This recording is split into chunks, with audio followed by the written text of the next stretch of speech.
शरद पवारांच्या पक्षाला धक्का बसण्याची शक्यता आहे। राष्ट्रीय युवक अध्यक्ष धीरज शर्मा आणि युवती राष्ट्रीय अध्यक्षा सोनिया दुहान पक्षाला सोडचिठ्ठी देणार अशी बातमी समोर येते। सोनिया दुहान यांनी प्रफुल्ल पटेलांची भेट घेतलेली आहे।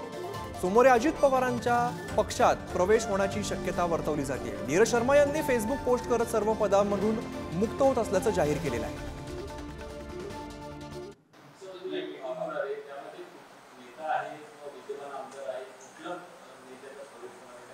सत्तावीस तारखेला अहवाल मिळेल। 48 आवर्स।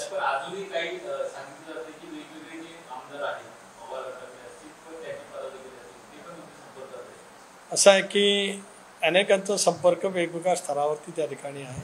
संघटनात्मक स्तरावरचा सुद्धा संपर्क त्या ठिकाणी आहे। काहींशी माझाही संपर्क आहे, काहींचा दादांशी आहे, काहींचा प्रफुल्लबाईंचा असू शकतो। त्यामुळे सर्व काही चित्र 27 स्पष्ट होईल। ज्ञानेश्वर चौतमल आमचे प्रतिनिधी अधिकची माहिती देत आहेत। ज्ञानेश्वर, शरद पवारांच्या राष्ट्रवादीला पुन्हा एकदा धक्का बसतोय। दोन महत्त्वाचे पदाधिकारी पुन्हा एकदा अजित पवारांकडे येत आहेत।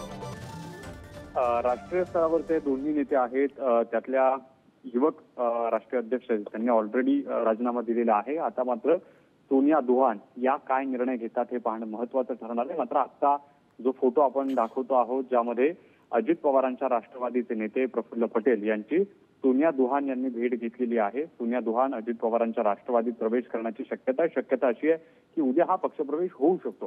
सोनिया दुहान शरद पवार यांच्या राष्ट्रवादीमध्ये राष्ट्रीय पातळीवर युवती अध्यक्षा म्हणून काम करत होत्या।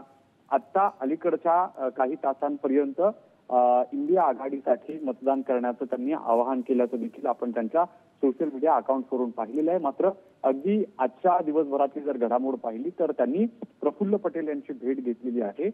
खरं म्हणजे राष्ट्रीय पातळीवरच्या प्रमुख चेहऱ्यांपैकी, प्रमुख प्रवक्त्यांपैकी सोनिया दुहान यांचं नाव शरद पवारांच्या राष्ट्रवादीतून चर्चेत होतं आणि अशा परिस्थितीत त्या अजित पवारांच्या राष्ट्रवादीत प्रवेश करतील अशा पद्धतीची माहिती समोर येते।